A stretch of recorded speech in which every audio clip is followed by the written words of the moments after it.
library director. For those of you who've never been here before, we hope you come back for library programs. Those of you who have been here, you'll notice that we redecorated our second floor this summer. We used to have a carpet in this room, and now we have these beautiful, glowing 103-year-old wood floors that were hidden under the carpet, and fresh paint, and books on wheels, all thanks to an anonymous donation from a couple in Canastota. That's pretty amazing, huh? And we're also really happy tonight to have our very own Madison County historian, Matthew Ertz, to introduce our program. Please welcome Matthew Ertz. So before we get too far in, I'm going to tell you two stories. First of all, October in New York State is Archives Month. Archives Month is a very big deal to us at Madison County. Archives Month is a celebration of what individual archives house, and Madison County has an extensive collection of many, many things throughout Madison County's history starting in 1806. And one of the things we do have is veterans' files.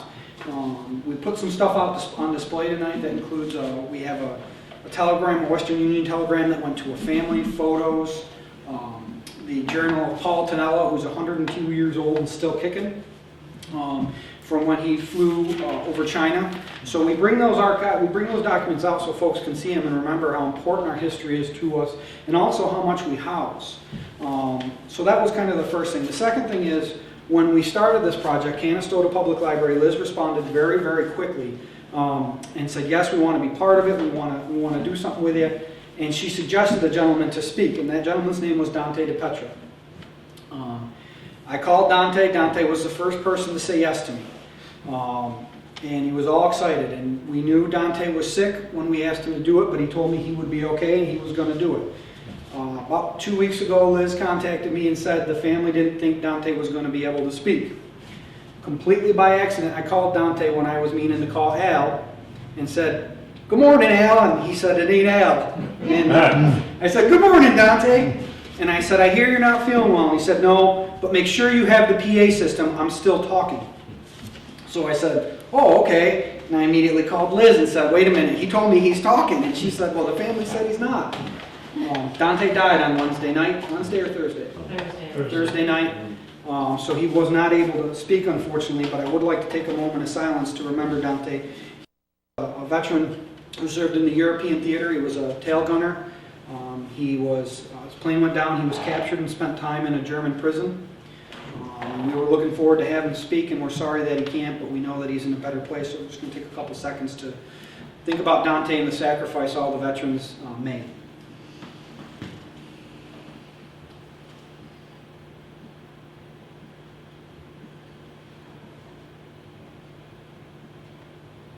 Thank you.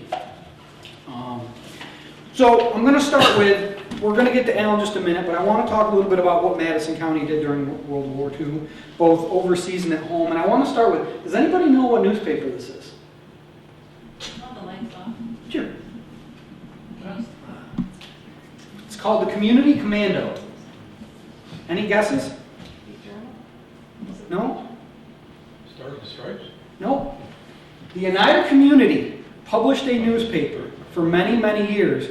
And during World War II, they published extensive photos of what Oneida Limited was making. They also published stories of former employees.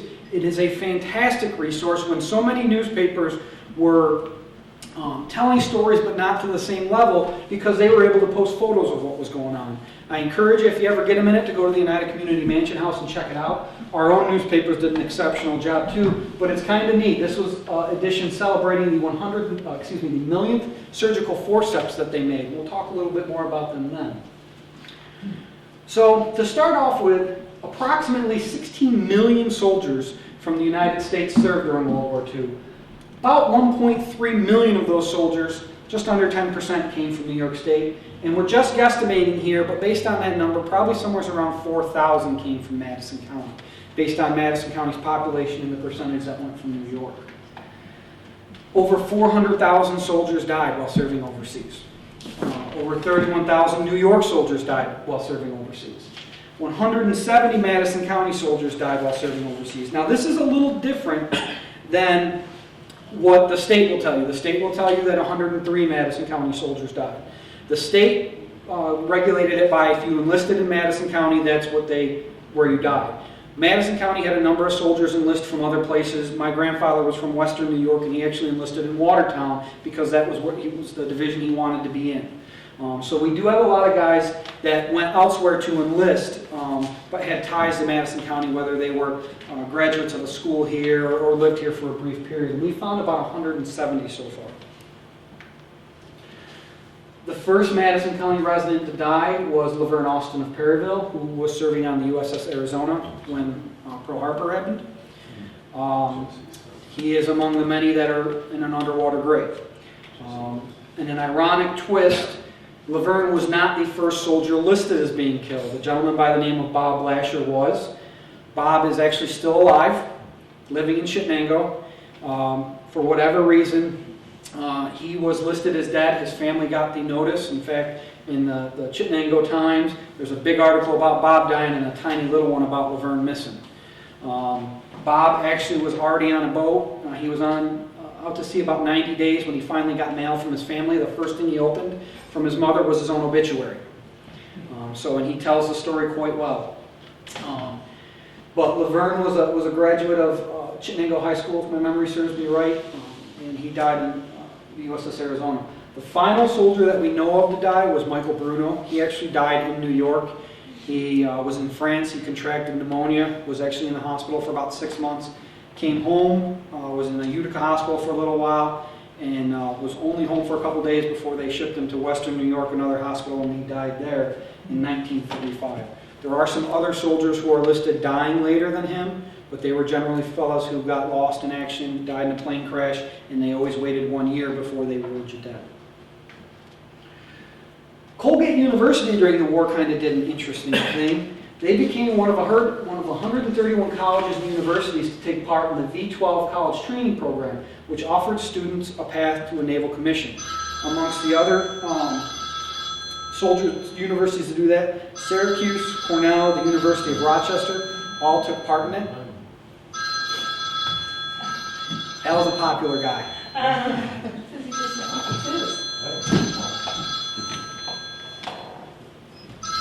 Yes, it is. I'm sorry. Okay. Syracuse University took part in medical school, was actually part of a doctor training program. If you graduated from the program, you were automatically an ensign in the Navy. The university turned over, these aren't actually photos from Colgate, but the Colgate Archives has some neat photos of what was going on in there. So we had a college convert to some wartime production. We talked a little bit about Oneida Limited. We'll get to them in a second. We had a number of businesses convert to wartime production, some of which we know exactly what they did. Many of them we have no idea, we just know they converted. The National Casket Company sold the stamped paper box, but we all know the National Casket Company building, which burned down in 2006. Stamped paper box was actually formed prior to the war, but during World War II, stamped paper box made shipping boxes for World War II. Oneida Limited actually took advantage of the war in a lot of ways. Number one, they earned some $54 million in wartime contracts. They also used marketing techniques with the war. They started marketing to women. They were one of the earliest companies to market straight to women. And what they did is they would say, when your husband, when your boyfriend, when your lover comes home, he's going to want the finest china in the world to serve him. So you need Oneida china to do that. And so they advertised with the soldiers coming home and kissing their wives and probably getting a delicious dinner shortly thereafter. During the war, they produced a ton of different things for the government, including silverware, surgical tools, rifle sights, parachute releases, hand grenades, shells, survival guns, bayonets, aircraft fuel tanks, and chemical bombs. So a number of different things. They took over, this is an image from the Kenwood Chronicle of, this is a fuel tank for an airplane. They also took over in Canastota the Rex Watson Company. The Rex Watson Company produced, these are portable photo labs. They were on naval ships. They were also driven around a little bit, but so they had the ability to do that. They also made pontoon boats, and this is the truck that, I'm sorry, pontoon bridges. This is the truck that would carry the pontoon bridges. So they made a number of different things in Canastota as well. The factory was purchased by the Rex Watson was purchased by Oneida Limited during World War II. The Canastota factory earned an Army Excellence E Award, as well as 3 additional stars for excellence in wartime production. This is actually a bayonet that was made at Oneida Limited. You'd be amazed how much they sell for on the open market. Westcott Chuck's kind of an interesting story. Westcott Chuck was a keyless chuck company, just like any other keyless chuck company. After the war was over, they never said they did anything, but after the war was over, the United Dispatch did a story about what businesses did during the war, and Westcott Chuck was listed as taking part in the Manhattan Project. And we all know what the Manhattan Project was? The development of the atomic bomb. They've never said what they did. They went out of business in the late 70s. The building burned down shortly thereafter, late 60s, early 70s. We don't know at all what they did. We just know they took part in it. The Company of Master Craftsmen was a furniture outfit out of Oneida. They made a number of different things during the war. They made glider wings. The gliders were what you would tow behind a plane. They used them to carry all sorts of goods. When the plane would land, the glider would land right behind it. They also produced furniture for naval ships. Oneida Heater was originally founded in 1940 to produce burial vaults. They went out of business right before the war started, and when the war started, they started using the manufacturing facility. They produced aluminum production items. We don't know exactly what they produced. I've talked to a couple different managers, and they talked about seeing aluminum cones, but they don't know what the cones were for. And in a lot of cases, the soldiers didn't, or the manufacturers didn't know what they were for. The government would say, "You're making this, enjoy." And that's what they would do. After the war was over, they came out, they became Oneida Heater. They started producing furnaces. This is a very old Oneida Heater furnace. And this might be my favorite story. Keller Motor Company could not get cars. They'd been around a long time. They couldn't find cars anywhere. So Mr. Keller was a relatively smart guy, and he decided that he would invent something that would allow them to do wartime production. And what they invented was, he invented a hand crank. So when a guy would injure his arm, he would have to take lath and plaster and put it over the arm and wait for it to dry and continue to do this. He invented a crank where it would suspend the arm, and it would crank and move back and forth and put the bandages over the arm. It took off, was accepted by the military. They won an E Award. This is the Army Navy E Award at Oneida High School. This was the invite to celebrate it. If anybody here knows Bud Keller of Wampsville, that is the son of Mr. Keller. Bud was actually in the service when this was going on. He made a lot of money on this. When the war was over, he tried to patent it, and they said, no, it costs too much. So it pretty much went the wayside of the war. He went back into the car business and kept inventing some fishing lures and some other things.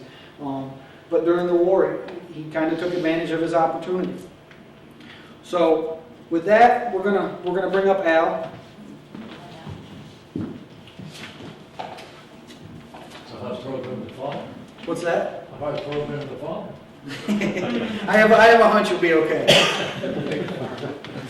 Al, now correct me if I'm wrong here. You were in the 3rd Marines? 3rd Division, yeah. 3rd Division of the Marines, served in the Pacific. This year they start Headquarters. very hot, but they have all kinds of Come on up. granddaughter married Let you the sit wherever you want to sit. What he said. boy. Okay.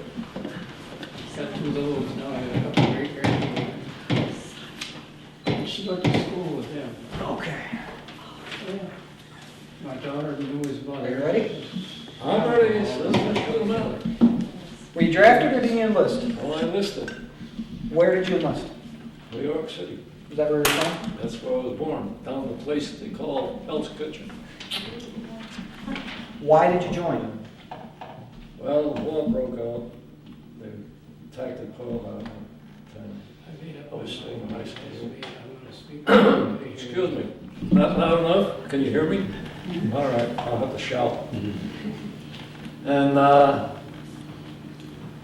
it's just like I saw that sign there, you know, I want you and so forth. And I had a couple of fellas that I used to play basketball with, and we were together.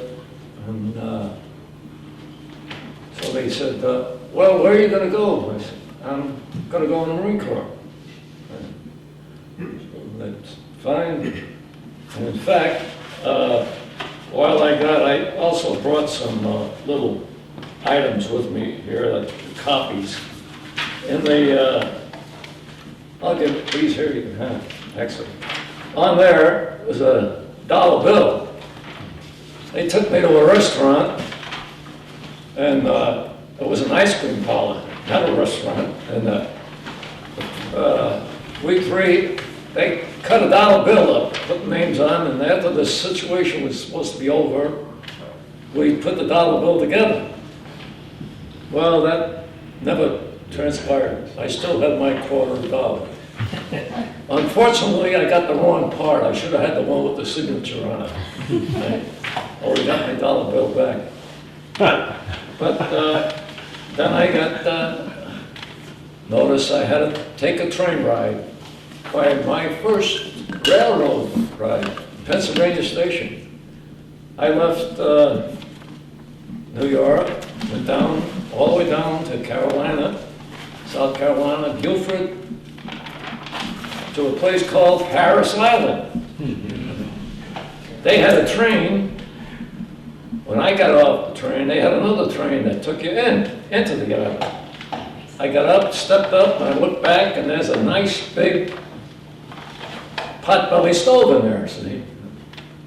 I said, boy, it must be cold down here, you know. But anyway, that took us into Paris Island, where I spent the time training there, went through boot camp there, and as I was talking to Matt here a little while ago, I had a DI down there that was very rough. And the first thing he got, he says, now I want you fellas, take your skivvy shirts off. And turn them inside out. I said, and usually the reason he said that was that I found out a lot of the DIs were guys that went into combat with us. Yes, took us, but that was another story. But anyway, the shirts were turned inside out. He said, I don't want to hear you scratching and have the lips know where we are.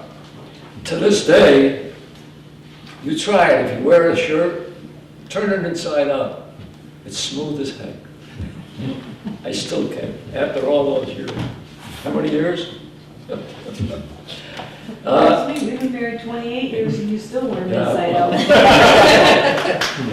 So anyway, I had down there, we had a rifle range, which we had to march each day to when we got down there. You were familiar with the range after speaking Larkin here. So we used to go down, and we had the '03 Springfield '03 rifles. That was a bolt action job. Well, we had a lot of fellas that were nice and cooperative. Sometimes they, as you were marching back, they'd push the safety back and drop the bolt, see? So you wound up back at your where you were in the bunk. You didn't have a bolt, so what happened? You would make that little trip all the way back up the road and try to find it, see? That was the Springfield '03. Incidentally, while I was speaking about the Springfield, they come out with another rifle after that, the M1. The M1 was a gas-operated job. Instead of 5. Try working with it when you hit underwater. Couldn't do it. So what happened? We went overseas with the '03s. So we had the '03s when we were overseas. We left the States, San Diego, there with a Liberty ship. I'll never forget the name of that Liberty ship. George F. Elliott. Well, anyway, that was Merchant Marine operated the guns on the thing, and in the morning they used to come up and set up the targets. They couldn't hit a thing. Our colonel said, all right, we're going to solve this problem. The rifle companies would line up along the edge of the ship, and every morning they would come up and use their rifles and hit the target. So they used them as a thing. We got out, we left in San Diego, and started out, there was an air blimp there that went out with us because they were always looking for anything that was underwater. So we went out, and what happened was that we landed in Samoa. They gave us a little drill on how to go down the ladder and the rope ladders and so forth on the side of the ship and that. And so we stayed there for 2 days. In the meantime, we went into some of the caves down there. And to this day, I still know how, but I still have some German marks that we found. I have 3, 4 left. German marks. Now, how did they get there? We don't know. I still got them, but German marks. So they must have been there somewhere, somebody there. So we left Samoa and we made the cross the equator. As we crossed the equator, they have a ceremony which they call a shellback. Remember that? Used to give you a shower with the water, the salt water. So this little occasion happened even before the war when the people on ships were going through. Yeah, we got a shower going across the equator and back. Our first stop that we made was in Noumea, New Caledonia. That was a French colony. The colony itself was a leper colony. And Colonel was telling us, and the medical fellow that was on the ship would say, now, don't be afraid because they have armbands on them and they treat them with French. This is a French colony there. And that's the first encounter we had with barbed wire being along the shore. They had barbed wire in case the enemy came down there, but they didn't hit it. The only one that hit that place was a little nip plane that we call Washing Machine Charlie. And he used to fly around, and you hear him. Well, we got off our ship and got sea bags off, and he dropped a little thing token down the chimney of the ship. It went off. I found out why they carried lumber on the bottom to keep the ship afloat. They used that to build everything that we landed when we landed. So that was in Noumea. We stayed there. We had a chow line was 4 abreast and about a half a mile long every time. So we had breakfast, and next thing you know, we had to turn around and have lunch and so forth. So we stayed there, and we left the Noumea and got going, and we hit the island that was already supposed to be secured, but it wasn't. We hit Guadalcanal up there, and so we had that pleasure of cleaning out everything else, and we secured that. After that, we had a place called,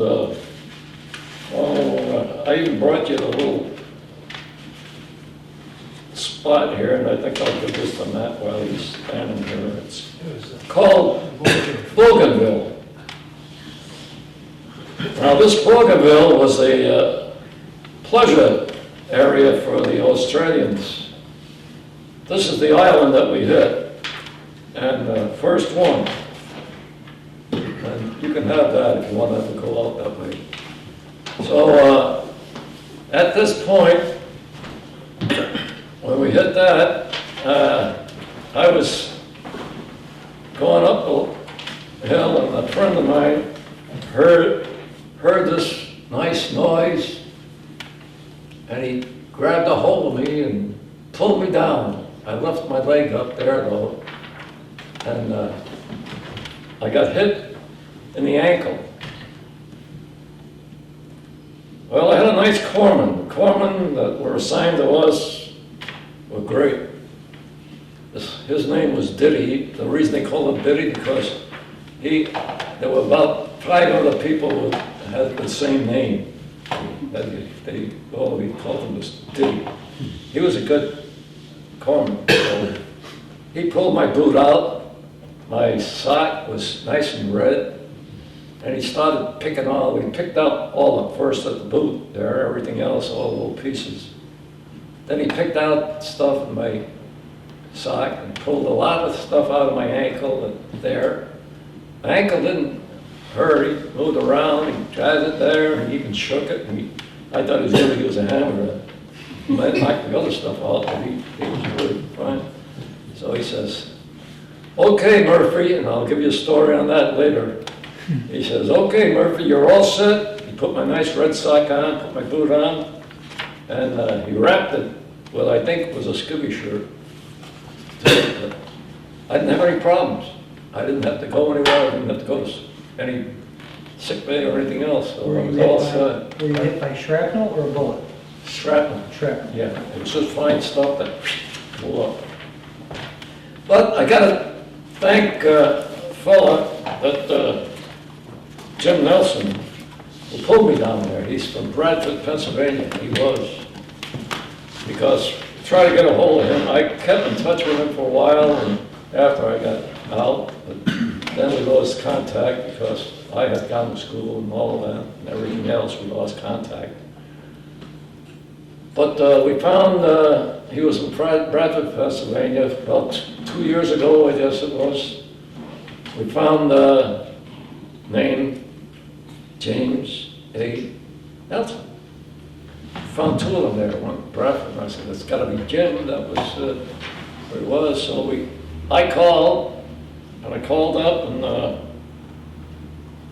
I got a woman on the line, and I said, "Is Jim Nelson around?" And she says, "No, he passed away a year ago."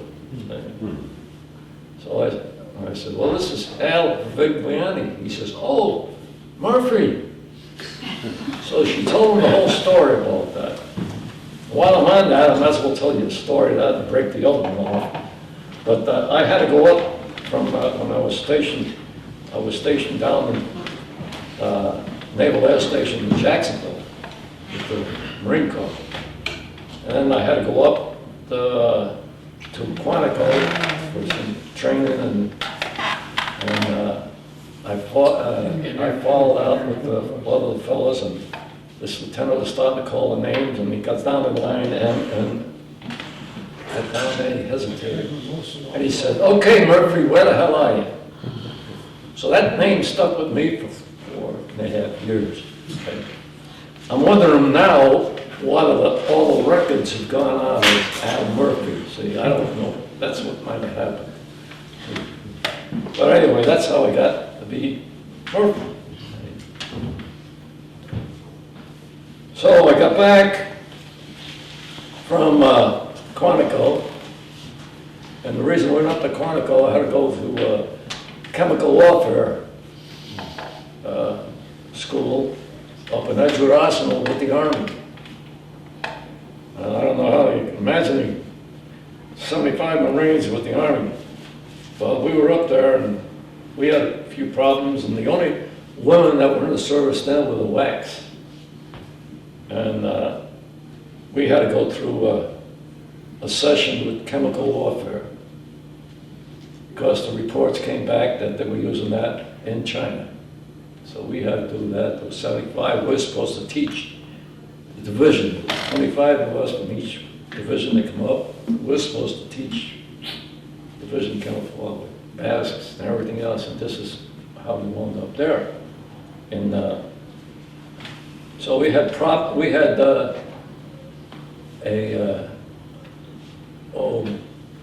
little training sessions with compasses and everything else. We had all that stuff we had to go through.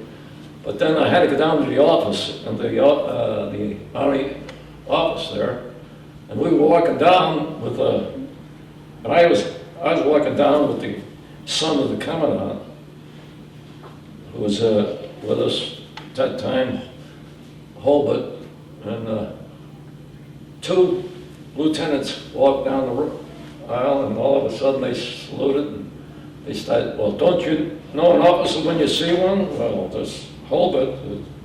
The commandant, the Marine Corps, the son, boy, he was really, and he said, no, we don't salute. We did, because we have to have a belt around us under guard if we saluted inside. And this colonel down, sitting down there, saw what was going on. He come out and he told him, he says, no, in the Navy rules, they don't have to salute at all. And so we left it at that. So we had good terms after that when we got through with that up at Edgewood House. That was a real tough course. We had mustard gas and chlorine gas and everything else. So this latest thing that came up over in Europe with the gas, I know what the heck they were going through.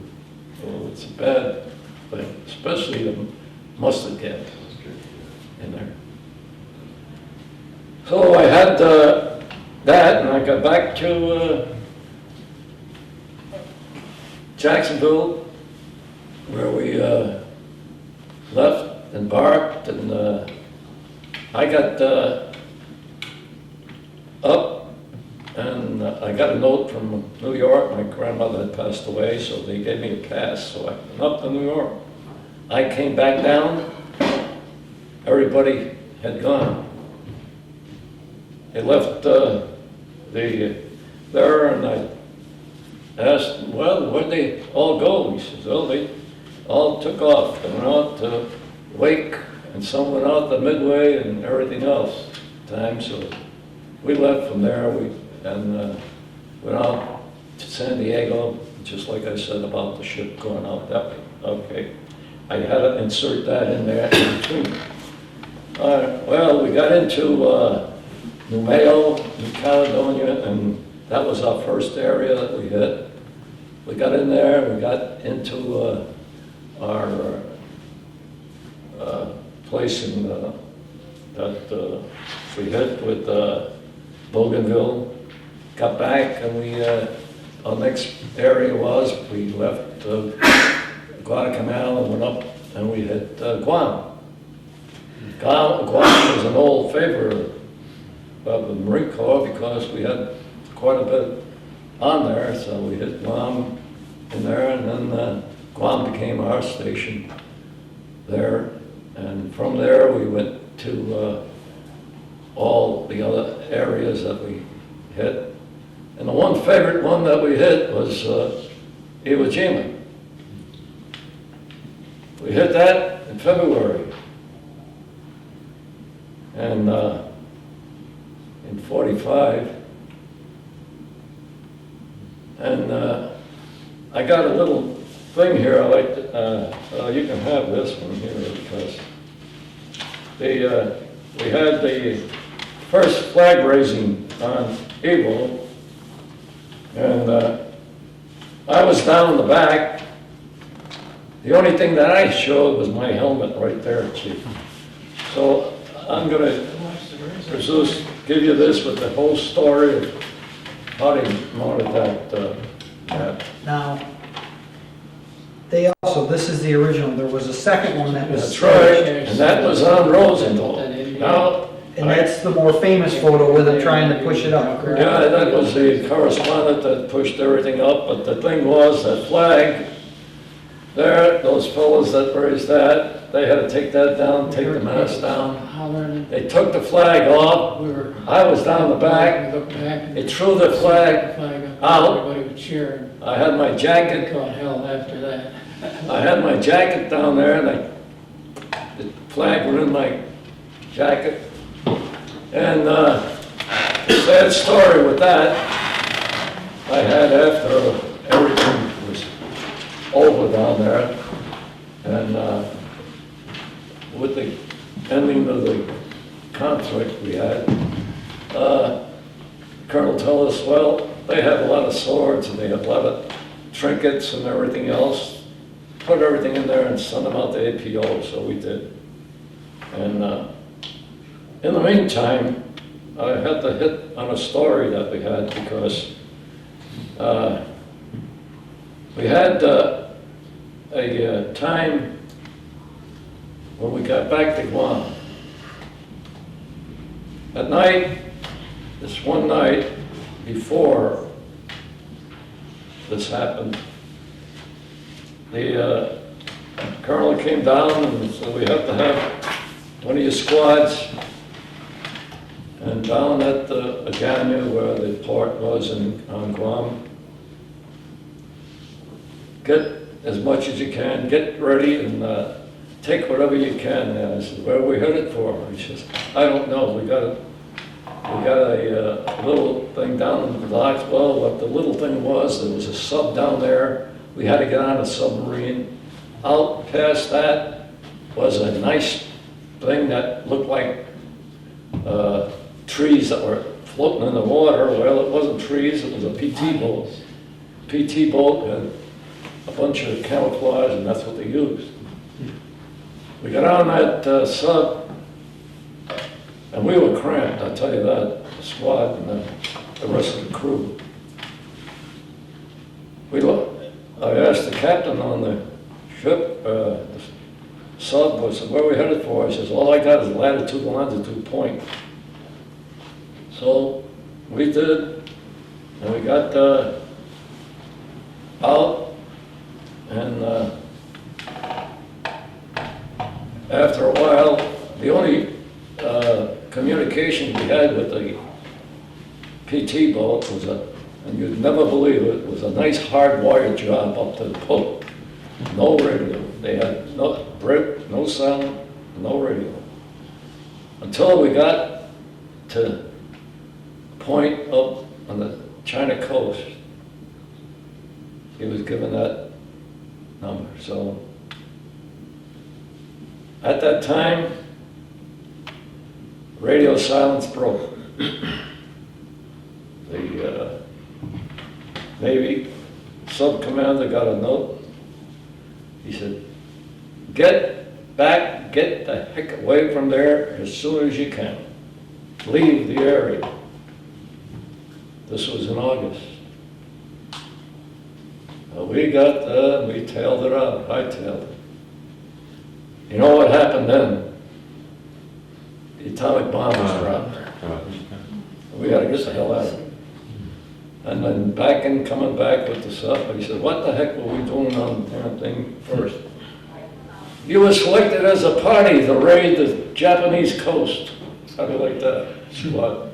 I don't think I'd be here. So we were selected to hit the coast of Japan. So today, that's how we got on.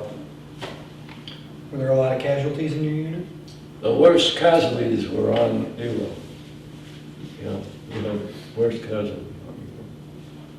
Yeah, I lost guys. The other thing was, after the war, I was on Guam. We had fellows that were sent to Wake Island, and they were out there. They had a couple of fellows. I used to call this fellow from Carolina. He was Little Red. His hair was nice and red. Well, when the prisoners were picked up, they were flown into Guam and picked up, and our Little Red, his hair was whiter than mine. A lot of the prisoners, well, they picked up at 5, I don't remember what it was, but half of them passed away in the prison camps up there. So to this day, they're still out there looking for a lot of them in there. We used to have people on the island of Guam, if some of them were marked, they would bury the boys that were hit with no markings on them at all. And recently, we got a note from Frankfurt that they picked up some of the natives had that. I had a nice incident happen on Guam, though, on patrol. We used to go on patrol. In fact, I had a chicken that I used to tie on a string. And we waited there, and we come back on patrol this time, and all I heard was this chicken screaming its head off. Well, it was a little boy, native boy, who was wringing the chicken's neck. And one of the fellows said, "Shoot him!" I said, "Who? The boy or the guy?" He's always, mother is hungry, my father. So we let him have the chicken. Yeah, we had quite a time. Did you receive any medals or citations? Yeah, we got some, my wife has some there, but, you know, in writing, there, oh, I even had the little thing remind me of, they almost sent me to Midway, but I didn't get there because I had to go up to a funeral. That was the time I went to the funeral. On the list here, see, I was supposed to have 4 stars, see? Yeah, my wife has those, you want to, you can see them. I was supposed to have 4 stars on there, see, but there's only 3. I think they left Guadalcanal out. But on the report says 4, all right? So there's some medals there. I even got a good contact. I kept myself clean. I even got a good contact. Well, let's see, so you have, and what we'll do is we'll put these over there in just a second, if you don't mind.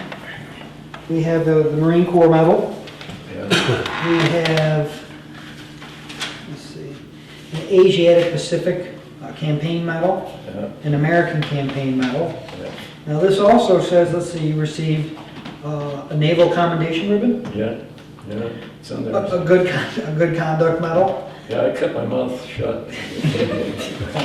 That's something he doesn't know how to do, Barry. Whoops. Which one did I drop? That's just a ribbon that's right there. Right there by your foot. That's the good commendation. This is the good commendation. They made that the smallest medal then. Yeah, they made that the smallest. And we have, let's see, which one is in World War II? Now you have a half check mark here for the Purple Heart. Did you get the Purple Heart for your ankle injury or no? No, because you know how records are kept. I should have kept a sheet. Records are kept on a yellow pad, and somehow I never did get it. Never did. Now you also got a Marine Corps Expert Rifle Badge. Yeah, Let's see what the note that was says. another story in Paris Island when I hit expert on the rifle range. I was going through, and the DI I had on the range said, "You better stay on here because next one here coming up is not qualifying." So I had to shoot. Now, see, this is off the record. You don't get it. I had to fire For him. for the fellow that was next up, so he could qualify, so that DI could get there. Get credit. Now, on the range, we had a 1,200-yard range. Did you hit a 1,200-yard range when you went on there? 1,200 yards we had. They don't have that anymore. You don't have enemy. So, anyway, it's 1,200 yards. You had to hit that from 500 all the way up to 1,200. I hit expert on there. I didn't have to do any best to me in Paris, and so I was free. I had free time. Yep. Do you remember the day the war ended? The day the war ended? Yeah, somebody called on the radio. No, we didn't have the advantage of having these phones, you know. Yes. They called on the radio and they said, "Hey," on the radio, he called and he says, "I think they ended this mess." That's how he said it. I said, "What mess you talking about?" And he says, "The one we're in now." I said, "Well, we'll find out probably tomorrow sometime." And sure as heck, this is good. The war was Yeah. over. How long did it take you to get home from the day the war ended? All right, now, some fellows had a point system. We didn't have a point system with Didn't us he want to tell on us? Guam. Didn't they, The thing was that like I say, one they guy had a got couple sent- of, they had 10 He got sent home. I had to go over there.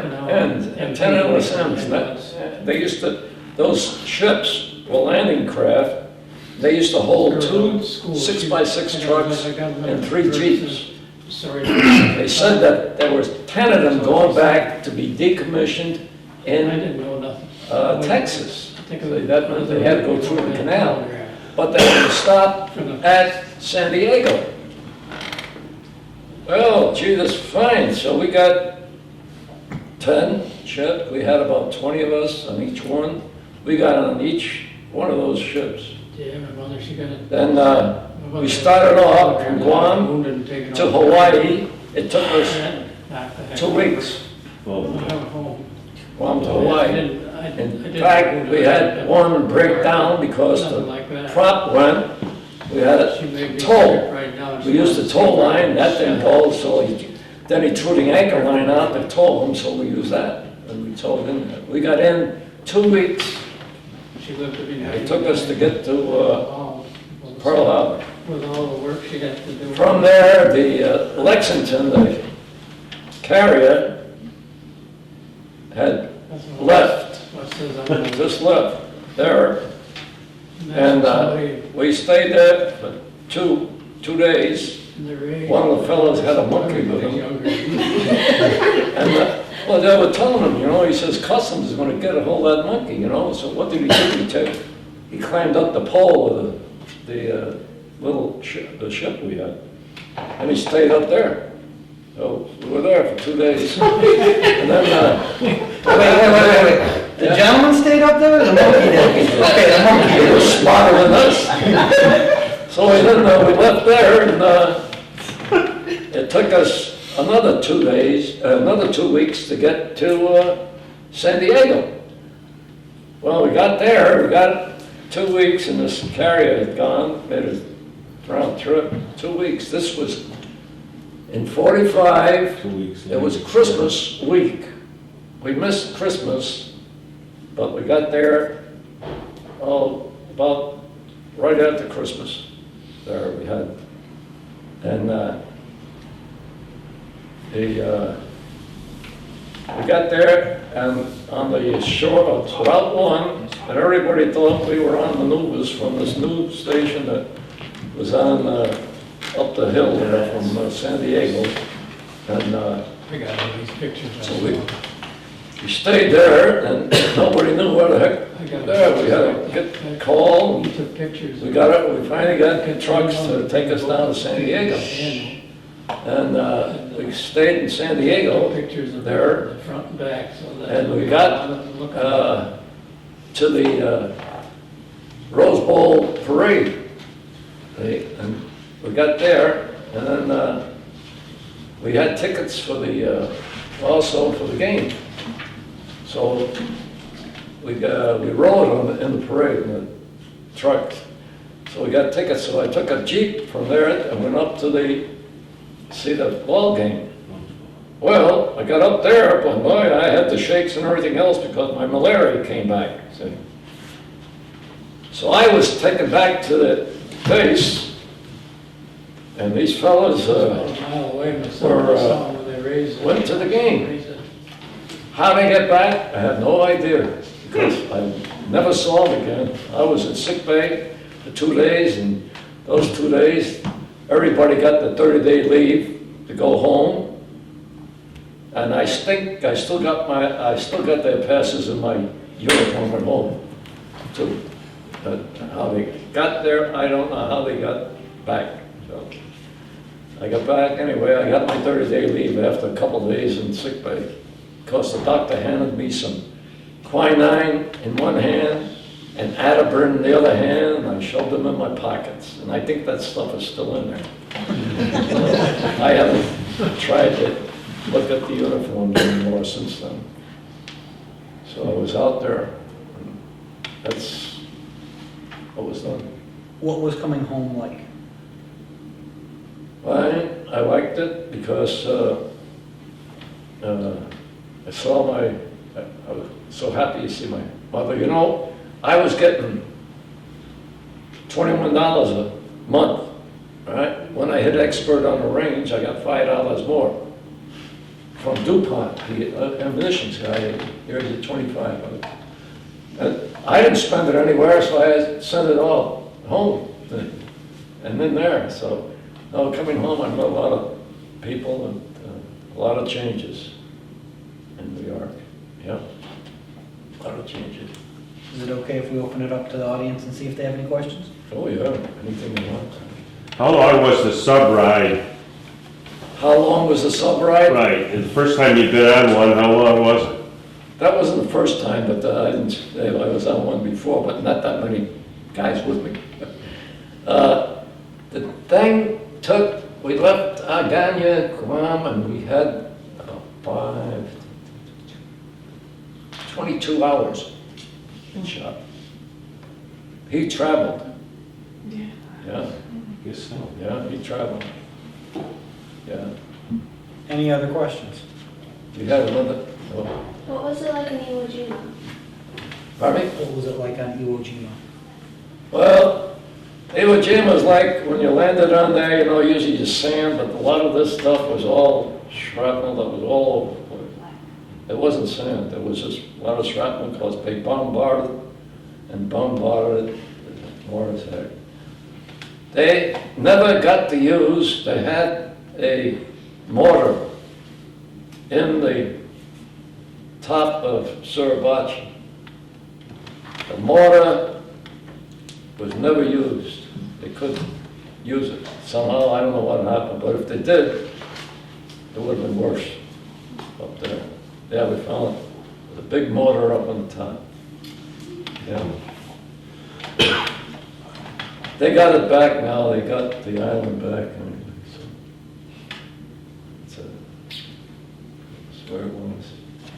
We had one night, I had to get to Sang Tower that night. That's the one I had, yeah. That was the one we had with Sang Tower. Yeah. That's the one I told you about, the sub. The captain's son, the colonel's son, was on the Arizona when it was hit too. Because when I went out there, I went out there in Hawaii there, and his name is on the list of the Arizona. That thing is still pouring oil out too. Yeah. Yeah. We happen to have a Pearl Harbor survivor in Madison County who's on the West Virginia. His name's Bob Lasher. He will be speaking, a recorded interview with him will be speaking at the end of the month at Chenango Library. Oh. And he talks about the Arizona he saw blow up. Mhm. So I'll ask one more time, any other questions? Yeah, but Do you have, did you have family members while you were in the military? family members? That Yeah. served. At home or wherever? He wasn't married then. No, I didn't have. No, I mean wasn't brothers married. and sisters. Yes. No. Yeah, you No. had sisters. I had one, remember? I had a sister, yeah, I used to call Rosie the River because she worked at the plant. And, You had two sisters. yeah, I had another sister, a younger one, Gina, yeah, she was another one, those are the ones that wrote me quite a bit. In fact, the one wrote, and I told her I lost my license on there. Oh, here's a, now, what does that read there? Chauffeur's license, right? Duplicate chauffeur. Okay, I told her, I said, I lost my license, and I think it's underwater someplace, so she sent me a duplicate chauffeur's license. You know what the price of that was at that time? $5. Now, you know what you had to go through to get a chauffeur's license today? Boy, I'm telling you, yeah, so, this is a copy of, it's a duplicate one, it was October 21st, 1944. She sent it to me. Yeah, so that's why I brought that up for him. You had a question over here? If you don't mind me asking you, how old were you when you enlisted? When I was enlisted, I graduated, I was 17. Oh, And the other thing was, you know, I used to go to school, high school in the Bronx, DeWitt Clinton High School. Well, I used to take the train up and get off. There was two stations. One was a high school station, and the other was a college station. Then our station was there. Well, we had quite a bit of fellas that were nice. They always pulled the car. Always stopped between the two stations, the high school and the college station. And naturally, the principal would say, "No, I don't want to hear this anymore. I don't want to do this." So the more he did it, the more he got. But anyway, on the way back home, the station that the Yankee Stadium was on, right there. Now they moved it, I don't think they built it. But anyway, the station sat right there, and you can get off and watch the ball game. Because way back, we were like in the sub bleachers someplace. But the ball game, you could see the whole thing there, so we used to get up. And then I get heck from my mother. She said, "How come so late?" You know, and I said, "Oh, well, we had to watch the game, you know." The subway was great there, boy, we had quite a time. Yeah. Yeah, I heard you guys talking about sheds. Yes. When he first moved up here, there was a woman from Sheds who went to high school right next to DeWitt Clinton, where they used to pull the... Hunter College. And she remembered that. She came up and talked to him about that. When you got malaria, Yeah. when did you contact that, and then how long did it take you before you were over its first The first first episode? contact I had with it, Yeah, and then how long did it take you to get over that first episode? well, they fed you quinine and Ativan, and they gave you that before anyway. Yeah, it took about 2-3 days, you know, cut off. But the one episode I had after that, boy, was a cocker, was it? One when I took them up to the ball game, you know, I got back there and I stayed at sick bay in San Diego there for 3-4 days. But then I had that same touch when I got out. And I was in Binghamton then, and I had to go down and get a smear. And there was I don't remember what the pharmacy was, but there was a fellow down there and gave me he just pricked your finger and gave you, a touch smear. And he said, "You got a little touch of it there." So I told him, I said, "I got a lot of quinine or Ativan." I said, "You better take it." He said, "Yeah." So you only had that one episode afterwards? Yeah. At home that's Yeah, snowing? I didn't have any more after that. Yeah, I didn't get the shakes. No. Yeah. But where were you when you first got it? Where were you when you first got got it? Where was I? Yeah. Oh, I was on, I think I contacted it on Bougainville, I think. There, because I got back, moving back out and went down to Guam there. And Bougainville is where I first. So how long were you there? In that one place where you About had 3 it? days. That's all it took? Yeah. You get shakes. Some once in a while I feel like I'm getting it, but it's not. Mhm. Yeah. I like the warm weather, but I understand the cold. I don't sweat. I don't sweat. Yeah. Any other questions? Nobody asked me how old I was either. Thank you, Al. We did the math. I celebrated my 90th birthday, September 18th.